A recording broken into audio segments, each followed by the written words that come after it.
igreja. Feliz sábado. Sejam todos muito bem-vindos à casa de Deus.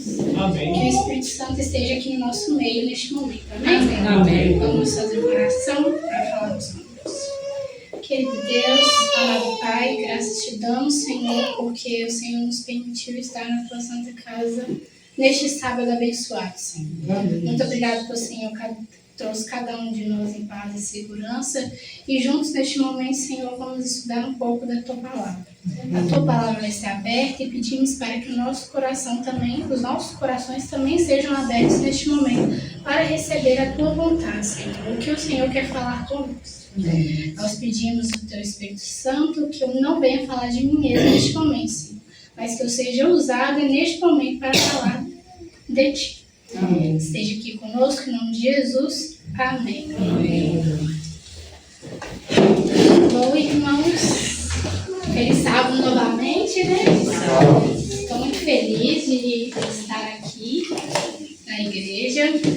Fui convidada para passar a mensagem e peço, né, que Deus possa falar com vocês da mesma forma que Ele falou muito comigo com essa mensagem.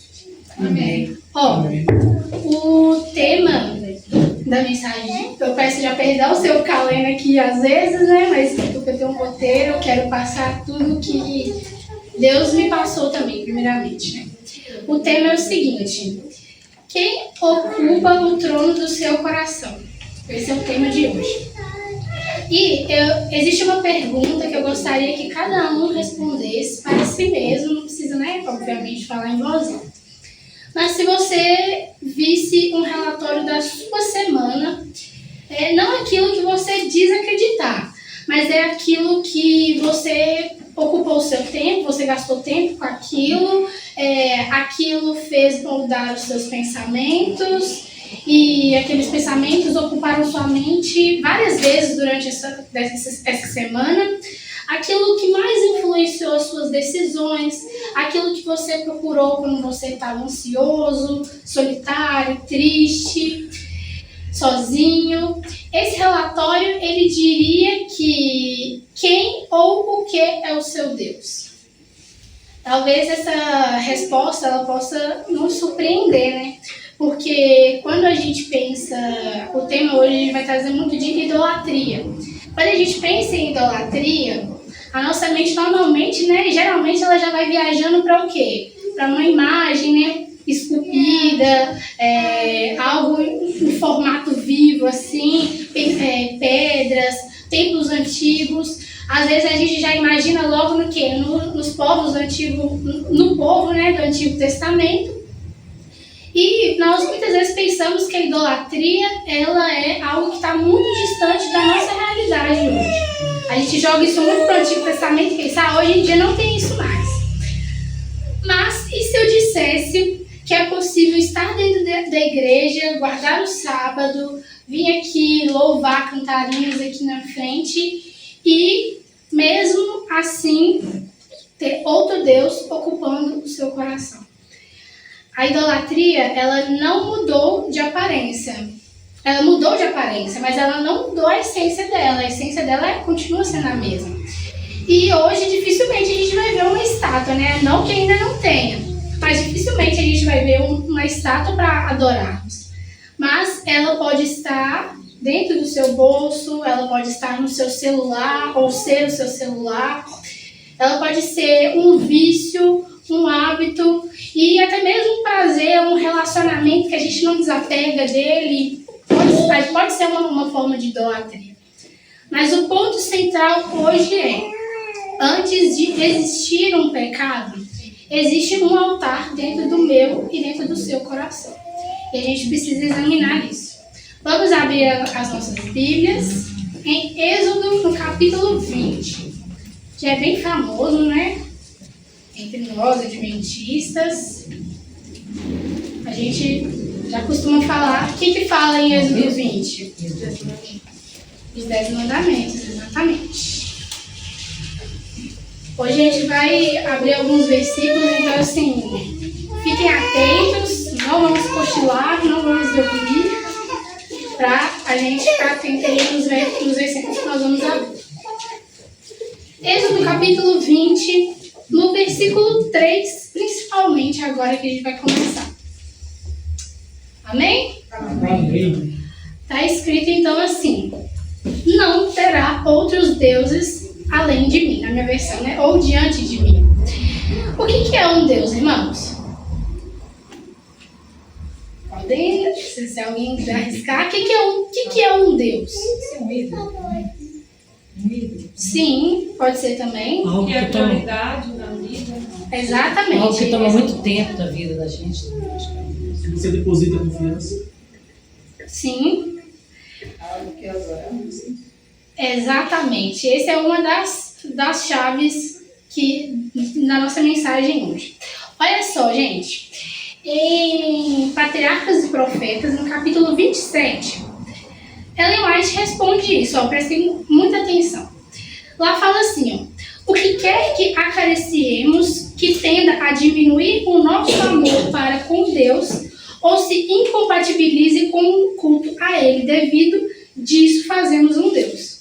Ou seja, não precisa ser algo material, não precisa ser algo físico, mas é tudo aquilo que não é compatível com o culto que é somente dele, com o culto que só a ele que é devido. Então, um Deus é aquilo que vai dominar os seus pensamentos, é aquilo que vai controlar as suas decisões, que vai controlar o seu comportamento com as pessoas. Quando você passa muito tempo em alguma coisa, você pode perceber que o seu comportamento, a forma de você relacionar com as pessoas ao seu redor muda bastante. Ele recebe o seu tempo, a sua energia, e ele promete uma felicidade que somente Deus pode te dar. O Deus único e verdadeiro pode te dar. Então, pensa aí agora, quem que faz isso? É o próprio Deus mesmo ou é alguma outra coisa que pode estar ditando o seu comportamento, está recebendo a sua energia, está recebendo a maior parte do seu tempo da semana? O que é? É o Deus Altíssimo mesmo? Vamos abrir agora, marca em Êxodo 20, que a gente vai voltar para lá, mas vamos para Mateus, capítulo 22. Nós vamos abrir dois, nós vamos abrir Mateus, depois nós vamos para os Salmos. Mateus 22.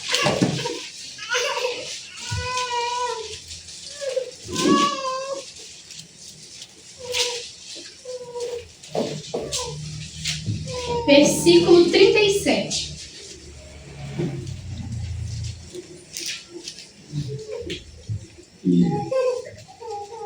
É um verso famoso também, alguém já sabia? Pode ler alguém para mim, por gentileza. Bem alto. Respondeu-lhe Jesus: amarás o Senhor teu Deus de todo o teu coração, de toda a tua alma e de todo o teu entendimento. Isso mesmo. Isso faz referência também o que está lá em Deuteronômio, no capítulo 6, no versículo 4 e 5. Fala a mesma coisa também, que ame o Senhor, o seu Deus, de todo o teu coração, de toda a tua alma e de todo o seu entendimento. Lá fala a mesma coisa. E nós sabemos, eu achei uma informação muito interessante. Esse é o de Salmo que nós vamos abrir. Nós sabemos que Mateus foi escrito, a língua original foi escrita em grego. E Jesus usa a palavra aqui grega, vocês vão até me desculpar pronunciar, não sei falar direito, mas acho que fala olos, que significa inteiro, completo ou sem deixar nada de fora. Que ele usa aqui quando fala de todo, né? Todo o seu coração, toda a tua alma, todo o seu entendimento. Ou seja, não pode deixar nada de fora, é inteiro, tem que ser completo. E a outra palavra grega usada também, que significa coração, se diz acho que é cardia que fala. Ele representa o centro da nossa vida interior, o nosso coração. E é onde que assenta o quê? As nossas emoções, os nossos pensamentos, os nossos comportamentos. Então, o significado vai muito mais além. E quando junta essas duas palavras, quando foi dito por Jesus no grego, fala olos cardia, que deixa claro que o amor de Deus, ele não pode ser parcial. Ele tem que ser o quê? Inteiro. Ele deve ser o único soberano que deve reinar no seu coração, na sua mente. E assim, de forma sem nenhum outro habitar no primeiro lugar. No primeiro lugar tem que estar ele. E ele não divide a sua glória com mais ninguém. Nós já sabemos disso, né, irmãos? Vamos agora para relacionar junto. Vamos lá para Salmo. Salmos 86. Salmo 86, no versículo 11.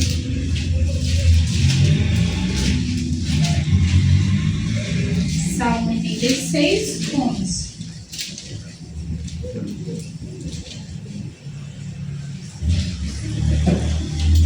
A minha versão, amém? Amém. A minha versão não vai trazer a forma que eu quero falar, mas se alguém tiver aí, que é assim, vou ler. Ensina-me o teu caminho, Senhor, para que eu ande na tua verdade. Dá-me um coração inteiramente fiel, para que eu tema o teu nome. Em outras versões, eu quero a versão que fale assim: une o meu coração ao teu temor. Tem alguém que tem essa versão? Eu tenho. Você tem, Valtinho? Que é a versão revista corrigida. Ela fala esse verbo unir, né, que falou. O Salmos, ele foi escrito, já não foi escrito no grego, ele foi escrito no hebraico. E quando eu fui pesquisar o significado como é que foi escrito na língua original esse verbo unir, chama Yahad, que significa unir, juntar ou tornar um só. Esse tornar um só vai fazer todo sentido aqui agora, porque o que ele pede para tornar um só? O que é, irmãos? Podem falar. Um coração. Ele pede para que o coração dele torne um só. Se o coração... Se ele está pedindo que o coração dele torne um só, é porque o coração dele está dividido. O coração dele está dividido. Então ali, naquele momento, Davi, ele pede para o quê? Para unir o coração dele. O coração dele não está sendo inteiramente de Deus. Se ele está dividido, é porque Deus está dividindo a glória dele com alguém no coração dele. E muitas das vezes a gente também faz isso. Nosso coração está dividido. Está às vezes um pé na igreja ou um pé no mundo. Uma vez estamos adorando a Deus, na mesma hora estamos passando nada de tempo com Ele durante a nossa semana. Isso é ter um coração dividido. E nessa mesma condição que nós estamos, a gente tem que fazer essa mesma oração que Davi fez. Ensina-me o teu caminho, Senhor, para que eu ande na tua verdade. Me dê um coração inteiramente seu, um coração que não é dividido, um coração que só serve a ti, que só tem o Senhor em primeiro lugar na minha vida. Então é isso que nós precisamos fazer. Vamos voltar agora para o Êxodo 20, que nós vamos continuar. Nós sabemos que ali, né, tem os 10 mandamentos. A gente leu qual mandamento? O primeiro, né? Não terá outros deuses diante de mim. Agora nós vamos ler o versículo 7. Amém? Amém. Está escrito então: não tomarás em vão o nome do Senhor, o teu Deus, pois o Senhor não deixará impune quem tomar o teu nome em vão. A maioria das pessoas, inclusive eu me incluo nisso, né? A gente costuma pensar que esse terceiro mandamento ele envolve só falar, tomar o nome de Deus nas expressões banais do dia a dia, né? Expressões como, ai meu Deus, misericórdia, nosso Deus.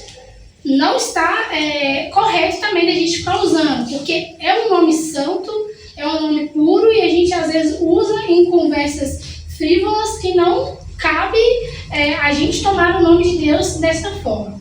Só que Ellen White, ela também amplia esse conceito de tomar o nome de Deus em vão. Ele vai muito além do que apenas essas expressões. Tomar o nome de Deus em vão também envolve professar pertencer a Deus, enquanto a nossa vida ela revela outro Senhor. Isso também é tomar o nome de Deus em vão. Quando a gente batiza e ali a gente morre o próprio eu, né, e deixa Cristo viver em nós, ali nós tomamos o nome de Cristo. A gente tomou a cruz dele para nós também. E ali quando a gente começa a professar, eu sou cristão, eu sirvo a Deus, e os nossos comportamentos é aquilo que eu estava conversando com o Laís do testemunho. Se o seu testemunho ele não condiz com aquilo que você professa ser, você está tomando o nome de Deus em vão. Porque você está professando seguir alguém, né? Ou Deus, que é santo, puro, e você não, as suas ações não condiz com aquilo que você diz ser.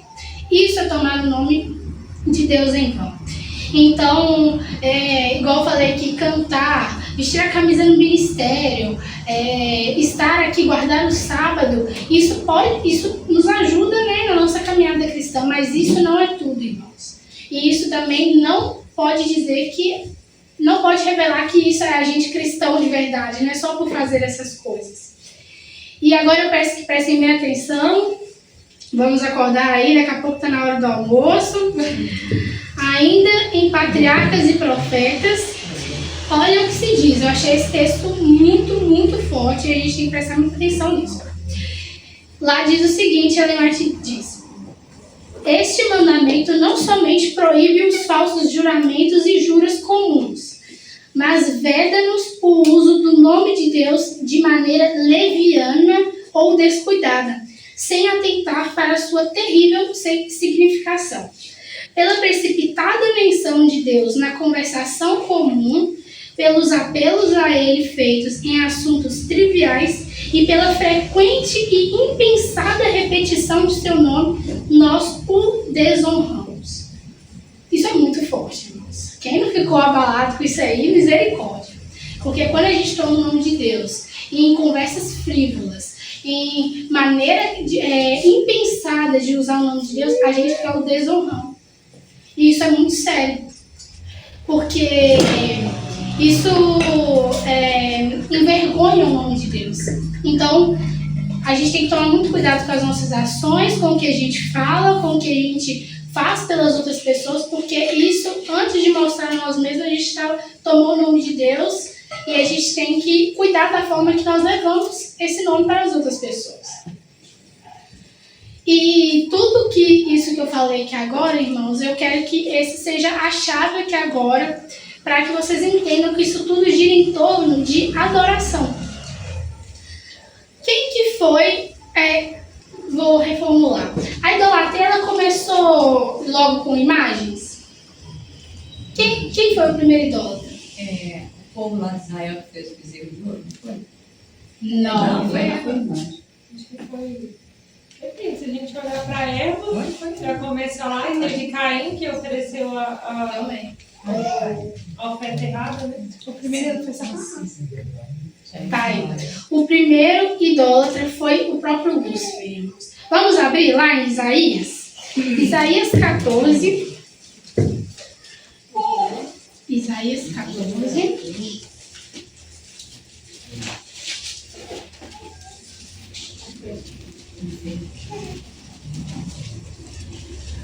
A idolatria é quando você tira a posição que somente Deus pode ocupar. Deus ele não pode ocupar o terceiro, quarto lugar no seu coração. Ele tem que ocupar o primeiro. E se você tirou Deus do primeiro lugar, automaticamente alguém vai para esse primeiro lugar. Então, isso é ser idólatra. E Lúcifer foi o primeiro idólatra. Por que ele foi o primeiro idólatra? Porque ele colocou quem em primeiro lugar? Ele mesmo. Ele colocou ele mesmo em primeiro lugar. Vamos ler o que está escrito no versículo 12 ao 14. Está escrito o seguinte: como você caiu dos céus, ó estrela da manhã, filho da alvorada. Como foi atirado à terra, você que derrubava as nações. Você que dizia no seu coração: subirei aos céus, erguerei o meu trono acima das estrelas de Deus, e me assentarei no monte da Assembleia, no ponto mais elevado do Monte Santo. Subirei mais alto que as mais altas nuvens, serei como o Altíssimo. Esse foi o primeiro idólatra. Ele colocou a si mesmo em primeiro lugar. E quando a gente vai vendo, né, a história do mundo, como foi desenrolando, aquele pensamento que ele alimentou na cabeça dele, do orgulho de si mesmo, dele crescer, ele colocou no seu coração ele mesmo em primeiro lugar. E quando a gente vê lá, ele foi sozinho, quando ele foi expulso do céu, ele levou um terço dos anjos junto com ele. Então isso mostra, irmãos, que as nossas possíveis quedas também, nós podemos influenciar muitas pessoas pro caminho errado. Da mesma forma que a gente tem, que Deus nos ajuda a ter influência para ajudar outras pessoas nas coisas boas, qualquer deslize nosso, nós estamos sendo observados e as pessoas também podem deslizar junto com a gente. Aí volta aquelas perguntas, né? Uai, mas você não era cristão? Mas por que você está fazendo isso? Uai, o Deus que você diz seguir, eu não conheço esse Deus que você diz seguir. Então nós temos que tomar cuidado com essas coisas. A idolatria, ela é, antes de tudo, colocar qualquer coisa acima do Criador. Ele deve ocupar o primeiro lugar e nós tiramos ele do primeiro lugar e colocamos alguma outra coisa. E agora, eu quero entrar num ponto, assim, delicado, mas eu peço que cada um examine o seu coração agora, porque a gente sempre tem algo que a gente acha. Que é a questão do vício, irmãos. Aqui agora muitas pessoas vão, tipo assim, podem pensar que vício só envolve bebida, fumo, drogas, mas não envolve só isso. Quando a gente vai estudar aquela questão da dopamina, né, dessas coisas assim, a gente vê que o vício, ele faz qualquer coisa que é estimulante, ela vai fazer você ficar viciado naquilo e não querer largar. Ou tornar totalmente dependente daquilo. Então não precisa algo que você necessariamente consuma, né, de consumir, mas que você consome com os olhos, com os ouvidos, com as suas mãos, tudo isso, exatamente. Então a gente tem que tomar cuidado com isso. Por exemplo, o vício. Percebam que entre tudo que eu vou falar aqui agora tem algo em comum. O ansioso, ele procura o quê? As redes sociais para aliviar a mente, né? Dos estresses já. O carente, ele vai procurar alguma atenção, algum relacionamento. O solitário, ele vai procurar a pornografia. O estressado, ele procura séries também para se relaxar. O inseguro, ele procura a aprovação das pessoas que estão ao redor.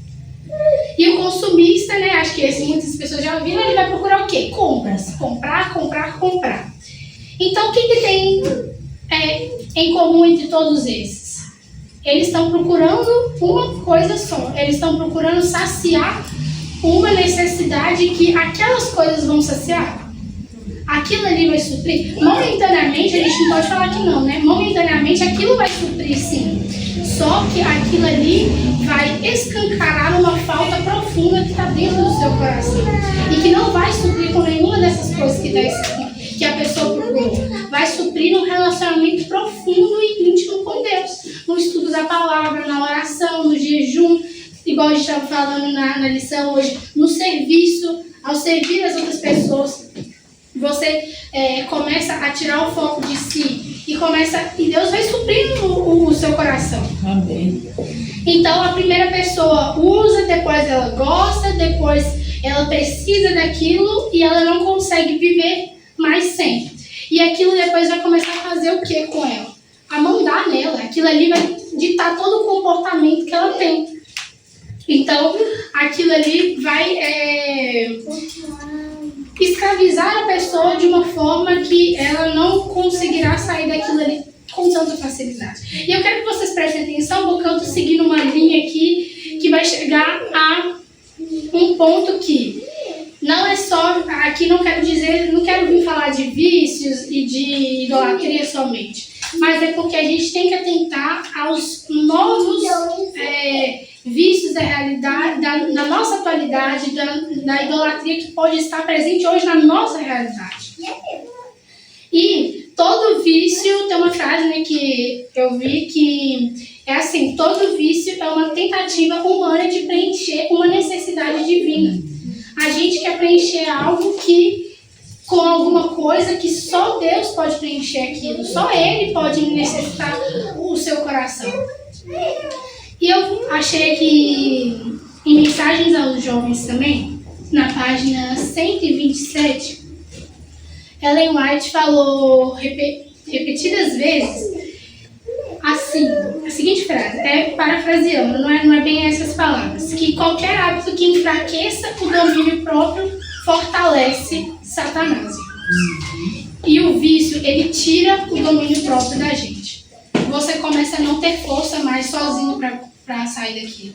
E eu não estou falando, igual eu falei, não estou falando de algo específico, eu estou falando, vou citar o próprio celular aqui agora. É o novo ídolo moderno de hoje em dia. Quando você está viciado naquilo, você não tem forças diretamente para sair. Se você não orar, pegar, largar, jogar longe, você volta para aquilo ali, acho que é 30 vezes pior para aquilo ali. Então, o vício, ele tira o domínio próprio da gente. A gente não consegue ter forças próprias para largar aquilo de vez. Só que, aí com isso, vai fortalecendo quem? O próprio Satanás. Ele gosta disso. A coisa que ele mais gosta é ver o ser humano vulnerável. Ele gosta de te ver pronto já para ir lá e aproveitar daquela situação. E um cristão sem domínio próprio, ele fica fácil de ouvir a voz de Deus? O Espírito Santo falando? Não. A gente sabe que não. Que um cristão sem domínio próprio, ele dificilmente vai conseguir ouvir a voz do Espírito Santo. Quando o Espírito Santo, ele quer te incomodar, ele quer te dizer, ele quer te falar algo para sair daquilo ali, o vício, ele te corrói de uma forma que não deixa o Espírito Santo falar. Mas por isso que nós temos que ter o nosso coração aberto para essa mudança. Vamos abrir agora lá em Romanos, capítulo 1. Bora abrir Romanos capítulo 1.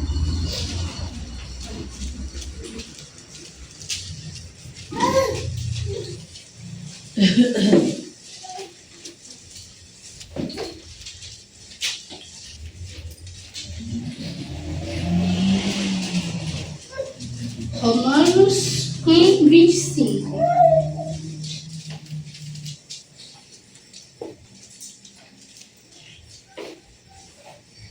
Amém? Amém. Diz assim então: trocaram a verdade de Deus pela mentira e adoraram e serviram a coisas e seres criados em lugar do Criador, que é bendito para sempre. Amém. Amém. Amém? A versão que eu quero dizer aqui é a mesma que o Valtinho tem, de novo, a revista corrigida, que fala assim: pois mudaram a verdade de Deus em mentira e honraram e serviram mais a criatura do que o Criador, que é bendito eternamente. Amém. Aqui, Paulo, ele está falando nem especificamente de quê? De imagens, né? Ele fala aqui de quê? Qual que é o primeiro verbo que ele usa? Pelo menos a minha aqui. Qual que é o verbo que ele usou aqui? Isso, mudaram, trocaram. Ou seja, ele falou que tirou alguém que estava ali e colocou outro.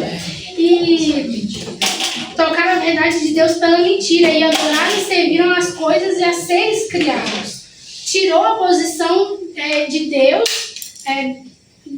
tirou a posição de Deus, que é o único digno de adoração, porque ele é o quê? Ele é o Criador, e colocaram as coisas criadas. Celular é uma coisa criada, séries é uma coisa criada, criatura, né? Muitas pessoas que adoram a criatura.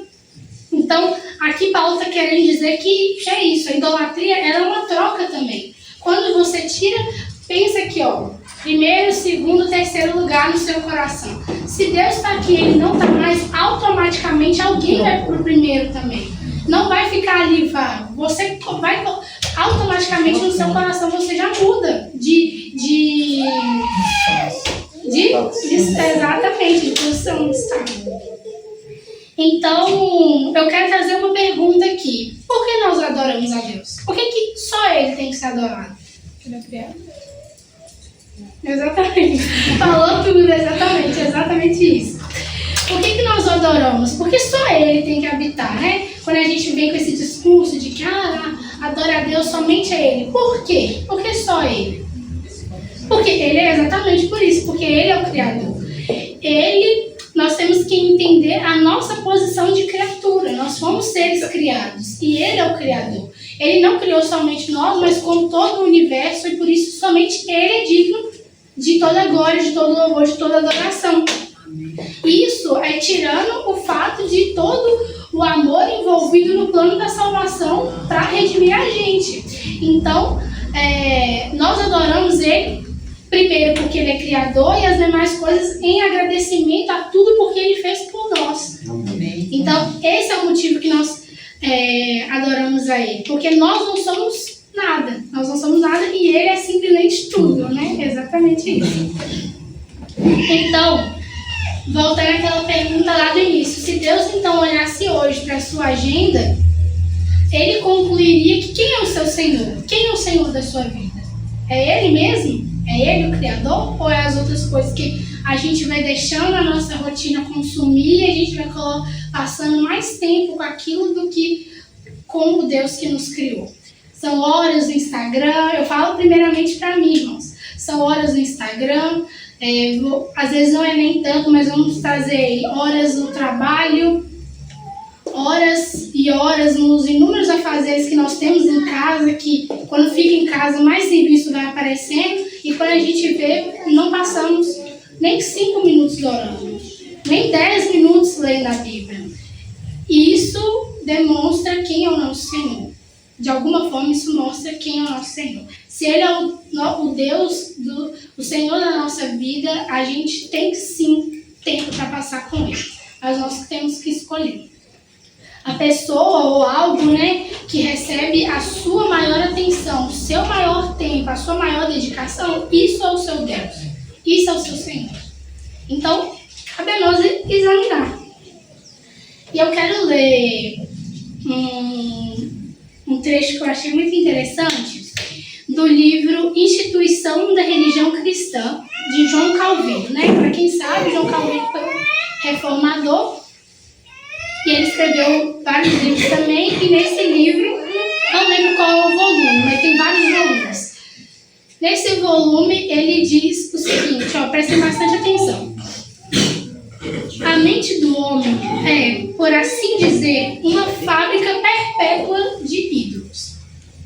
O coração humano é uma fábrica de ídolos.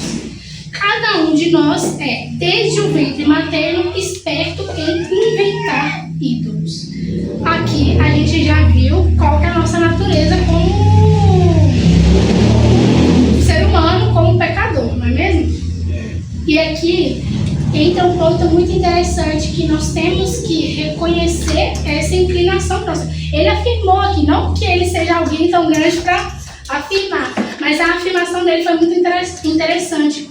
O coração humano é uma fábrica de ídolos. Se Deus não está na posição primeiro do seu coração, você pode ter certeza que não vai faltar outros para a gente inventar para colocar no lugar de Deus. É isso que ele está querendo dizer. E quando a gente reconhece essa inclinação, essa tendência que o coração humano tem de já criar ídolos dentro de nós, nos ajuda a focar no que realmente importa, que é manter o quê? Deus no centro da nossa vida.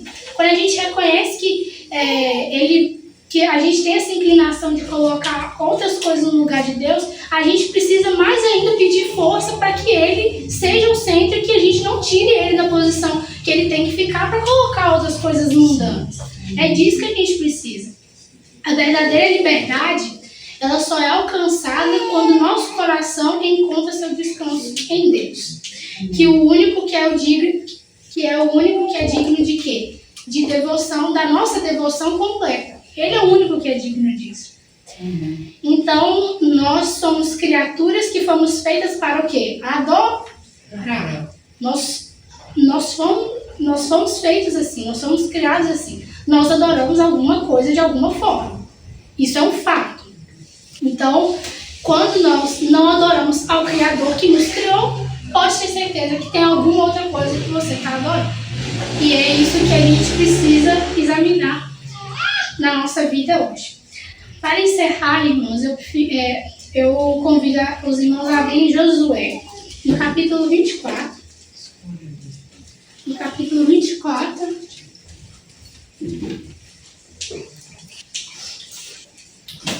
Versículo 15.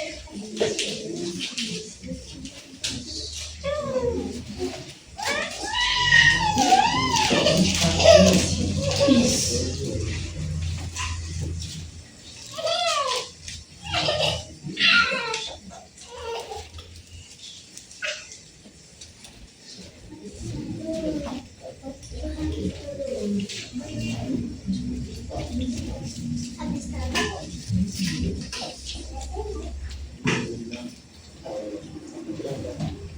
Amém? Amém. Amém. Josué 24, 15. É muito. A gente não vai focar no versículo inteiro, mas eu vou focar nessa parte aqui, ó. Se, porém, não agrada a vocês servir ao Senhor, escolham hoje a quem irão servir. Esse é o foco desse versículo que a gente leu. Em outras versões diz, né, escolhei hoje a quem sirvais. Então, a mensagem até aqui agora foi tudo sobre escolher um só Senhor na nossa vida. Se você não prestou atenção, se chegou até aqui, quer levar uma mensagem hoje para casa, é isso. A gente tem que escolher um só Senhor para nossa vida. É isso que você tem que levar. Porque as demais coisas, as tentações, os problemas que a gente vai enfrentar, nós vamos mesmo. Jesus já disse isso. Só que você tem que, quando você já tem decidido dentro do seu coração que você tem um Senhor, não importa o que vai vir, você está firme nele. Ele é o seu Senhor, Ele é o seu Deus, Ele vai te dar força para vencer qualquer outra provação que você vai passar. Amém? Amém. E as pessoas, normalmente, elas fracassam ao tentar lutar contra os vícios dela. Por quê? Porque elas tentam ir com as suas próprias mãos.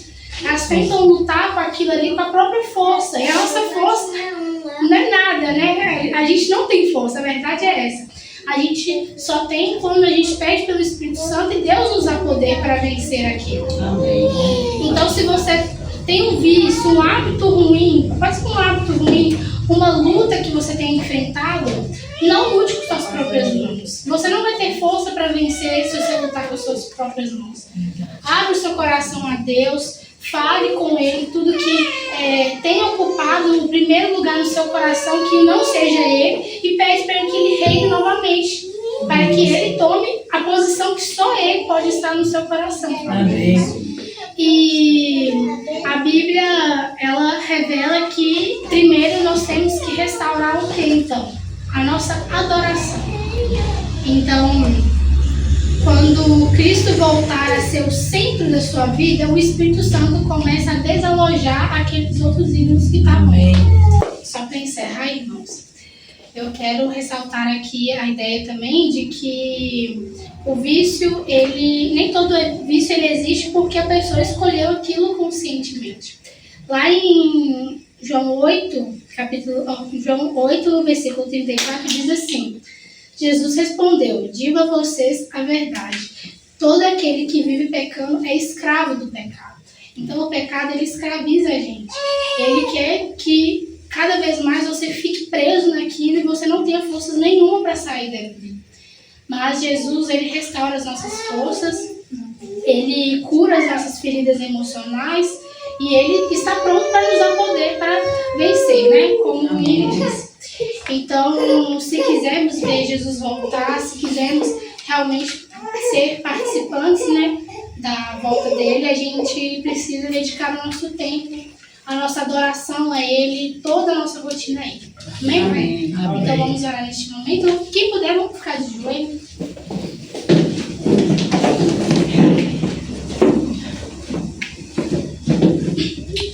Oremos. Querido Deus, amado Pai, muito obrigado, Senhor, pela palavra que está aberta. Nós temos a certeza de que, de alguma forma, o Senhor quis falar conosco nessa manhã, Senhor. E nós pedimos, Pai, forças para tirar tudo aquilo que ocupa o Teu lugar. Ocupa o Teu lugar no nosso coração, Senhor. deve habitar em primeiro lugar nas nossas vidas. O Senhor deve ser o nosso motivo de levantar, de acordar, de lutar contra os nossos erros, contra as nossas falhas, Senhor. É meramente por agradecimento a tudo que o Senhor já fez e faz por nós, Senhor. Mas nós somos falhos, pecadores, nós não temos forças por nós mesmos, Senhor. Então nós te pedimos para que o Senhor venha restaurar as nossas forças. Amém. Que o Espírito Santo seja o nosso conselheiro, nosso consolador aqui nessa terra, Pai. Que Ele possa nos acompanhar por todos os nossos momentos de dificuldade, de alegria, de tristeza, de lutas, e que possa nos erguer, Senhor, para continuar firmes nos teus caminhos. Amém. Nós sabemos que não é fácil, mas sabemos que naquele dia, quando Jesus voltar, nós queremos vê-lo e abraçá-lo e estar contigo no céu, Senhor. Amém. Então pedimos para que o Senhor venha restaurar as nossas forças, Senhor. Venha nos ajudar nessa caminhada cristã, na caminhada aqui uns com os outros, Senhor, unidos em irmãos, para que naquele dia nós possamos subir aos céus. Mas, antes disso, nós temos uma longa jornada pela frente aqui na terra, no qual Satanás está irado, Senhor. Está irado por nós sabermos a verdade e por estarmos lutando, Senhor, contra as forças que nos tentam tirar de Ti. Mas queremos ser vitoriosos pelo poder de Jesus Cristo. Amém. Então nos ajude, esteja conosco. Pedimos neste momento também que nos dê um sábado abençoado na Tua presença, nos leve em paz e em segurança para os nossos lares, e que essa mensagem, Senhor, encontre lugar nos nossos corações, para que faça uma mudança verdadeira em cada um de nós. Amém. Em nome de Jesus, nós te pedimos e agradecemos por tudo.